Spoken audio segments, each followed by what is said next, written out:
Hello and welcome to Mythmakers. Mythmakers is the podcast for fantasy fans and fantasy creatives, brought to you by the Oxford Centre for Fantasy. Now, after a summer break, I am returning to our Sidecast where we read our way through The Lord of the Rings. And it's very appropriate that this autumn we're setting off with The Two Towers, which is obviously, as you all know, the middle segment, but in terms of how Tolkien thought about it, we're talking about book 3 because he wrote it as 6 books. Now, I've not sort of thought about this as deliberately before, so this time I made sure I noticed everything that was happening before we started reading The Two Towers. I tend to just immediately turn to chapter 1, but I thought, well, how do they make the bridge between the Fellowship of the Ring and The Two Towers? And I noticed that there is a very masterful previously on section. And it also tells you where we're going to end, the start and the end.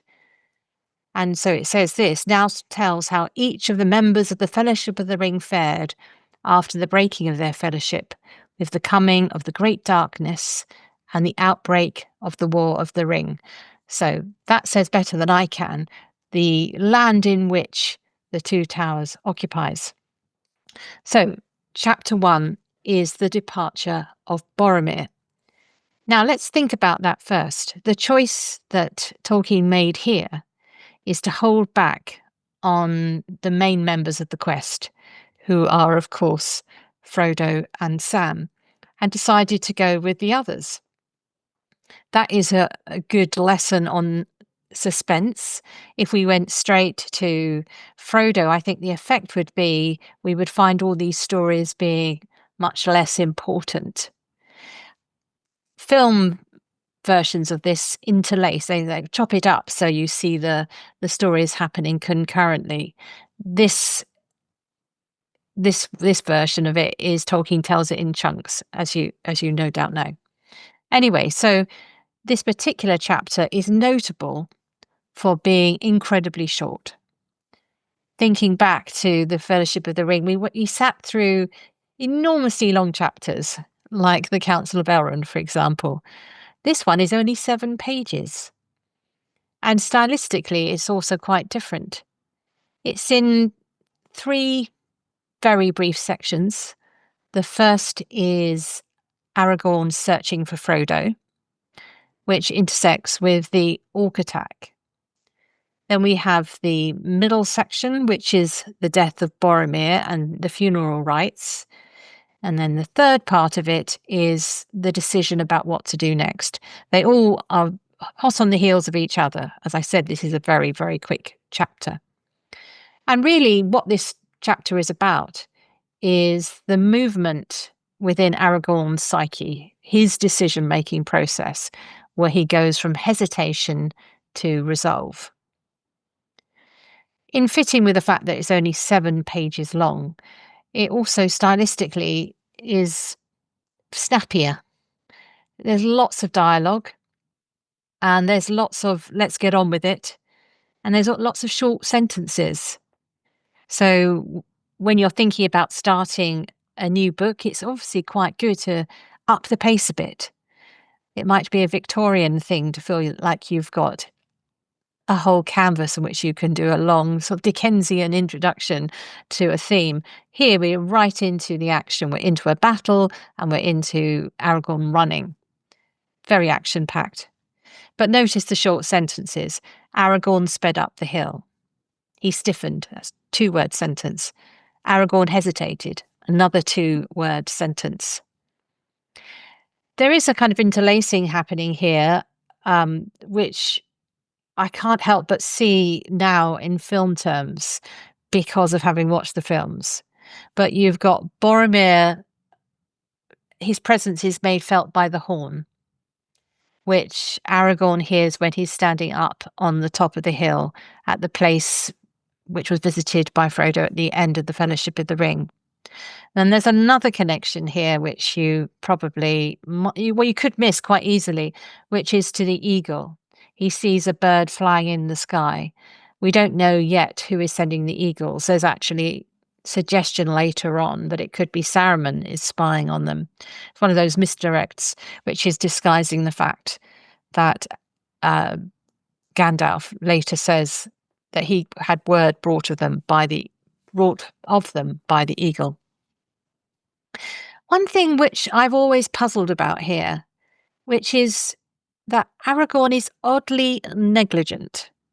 He runs up the hill, knowing this is a dangerous situation, tells Sam, follow me, but makes no allowances for hobbit legs. Doesn't seem to notice Sam isn't with him for a very long time.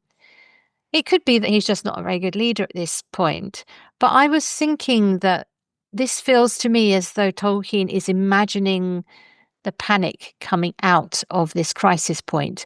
And I don't think it's a panic generated by the ring, which could be one explanation for it.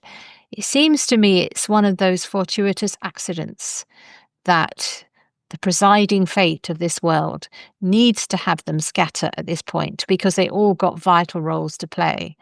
It's that sense there is a greater plan beneath it. And it could be why Aragorn is acting in an un-Aragorn-like way of not noticing that he's left Sam behind. I suppose that gives you the sense that some fate is driving them at this point. They're not quite in control of their choices. And also Aragorn is shown to be, I suppose, a little bit unheroic in that he jumps in shouting, Elendil, Elendil, but he's missed the battle. So there's a lot of misfiring, misdirection, misunderstandings, all part of this frenetic activity. But of course, the glade may be empty of enemies, but it's not empty of everybody because he comes upon Boromir lying on his deathbed. The language around Boromir begins to change a bit. We are moving into the Aragorn register of heroic deeds and kings and queens, that kind of world, as opposed to the Hobbit everyday sense. They have a moving exchange, and that exchange masks some suspense that Tolkien is slipping in there, the suspense about which hobbits have been taken. If we remember the end of the Fellowship of the Ring, we know, but the Aragorn, Gimli, and Legolas don't know, so it makes their decision even harder.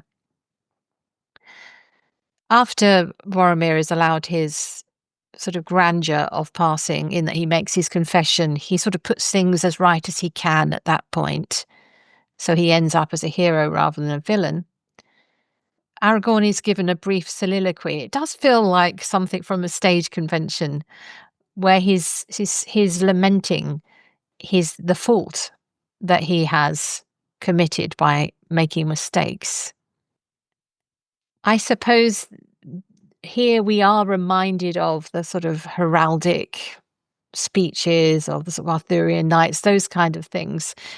So it is quite a stage scene with Boromir lying surrounded by the bodies of his foes. It's a sort of End of Hamlet feel to it. So that could be going on somewhere in the back of Tolkien's mind. Legolas here is the one who has the idea, because Aragorn is flummoxed. He's hesitating. And Legolas is the one with the plan. He says that they must bury Boromir, or do his funeral rites, and then follow. And he sums it up as let us do first what we must do. So very sensible. Note that it's by doing what they must do is where they start to get their answers. They find 2 hobbit knives and no more. So they're beginning to piece together what might have happened. It's also important, this chapter, brief though it is, to establish how these 3 work together. They do work very harmoniously together, joining together in creating a funeral which they all agree on. Their decisions about which way to go are debated openly. There isn't much rub between them. There is obviously the rivalry between elf and dwarf, but they have created a little threesome band which is how they travel together going on from this, even when more people join them. We also get here an explanation of the three kinds of orcs that we have to put in our heads for this particular part of the story. We have the Misty Mountain orcs who we've already met, who have come to revenge their leader. We have the new arrivals who are Saruman's orcs, which are the ones with the white hand. And they are distinguished by the fact that they have mannish qualities. And one of the ways this is picked out by Tolkien is to talk about them having a scimitar, like a short sword, but also a long longbow, which the sort of Robin of Sherwood longbow. So they obviously taller stature to fire such a bow. So they're somewhere between orc and man, which is one of the things they debate about Saruman, how we know that he has really gone to a very dark side by crossbreeding. And then later in the next chapter, we'll meet some Mordor orcs, who are the ones coming over the river, the original flavour of orcs. So they carry on puzzling out the signs.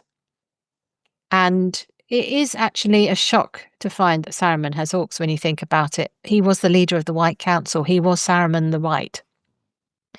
It's quite extreme to go to using the servants of the enemy. And whilst they're puzzling out the signs, preparing for Boromir's funeral, Gimli makes the statement which is in all of their minds, which they're facing a decision, but maybe there is no right choice. Tolkien is very good at these moments of crisis that you reach in life, that sometimes there is no right choice. You just have to pick one. Unfortunately, in this case, it turns to be the right one. But they don't know that at this point in the story. The pace slows a little when we actually get to the funeral. It is beautifully described, the way they lay out Boromir. And of course, it's one of the times when a poem is actually seemingly composed there and then. But let's just dip into a little bit of the description of Boromir. Now they laid Boromir in the middle of the boat that was to bear him away. The grey hood and elven cloak they folded and placed beneath his head. They combed his long dark hair and arrayed it upon his shoulders. The golden belt of Lorien gleamed about his waist. His helm they set beside him, and across his lap they laid the cloven horn and hilts and shards of his sword. Beneath his feet they put the swords of his enemies. Then fastening the prow to the stern of the other boat, they drew him out into the water. They rowed sadly along the shore, and turning into the swift-running channel, they passed the green sward of Path Gallen. The steep sides of Tol Brandir were glowing. It was now mid-afternoon. As they went south, the fume of Rauros rose and shimmered before them, a haze of gold. The rush and thunder of the falls shook the windless air. And then they let go of the boat and he's swept out to sea, out into the great sea, where they think he may have arrived at night under the stars. Beautiful description, but it slows things down. We're going to take a breath to mark the passage of a problematic but important member of the Fellowship. And then we get this poem, which is 3 verses in couplets of 10 lines each, thinking of the different winds. And Gimli mentions they don't sing the east wind, because that's where Mordor is, of course. Notice also it's in a question and answer format. So the first part of the verse is question, the second is the answer. Pretty polished for something on the hoof, but one assumes they're all part of poetic cultures. So the idea is they can create these things using the language of their traditional poetry. Okay, so now we move into the last section. And Aragorn is basically saying, quiet everybody. And now may I make the right choice and change the evil fate of this unhappy day. And he digs deep. And at that point, he gets a revelation. All that hesitation, he's been driven to the point where he makes the right decision, basically. My heart speaks clearly at last. And he decides to follow the hobbits. That's his priority. And the tempo picks up. And they have their cry, "Forth the three hunters." I just want to point out the last paragraph. Tolkien has a wonderful way of exiting from his chapters. "Like a deer he sprang away, through the trees he sped," still short sentences. On and on he led them, tireless and swift, now that his mind was at last made up. The woods about the lake they left behind. Long slopes they climbed, dark, hard-edged against the sky already red with sunset. Dusk came. They passed away, grey shadows in a stony land. So thematically, they're also passing. This is a chapter about passing, people moving on. And even though they're just going to be there in the next chapter, there is a sense that it keeps with that feeling of elegy. The tone hasn't been wrenched in a new direction after sending Boromir over the falls of Rauros. So an excellent little jewel of a chapter, gets us going, eager to find out what happens in the rest of the adventure. So that's chapter 1, and we look forward to the Riders of Rohan in chapter 2.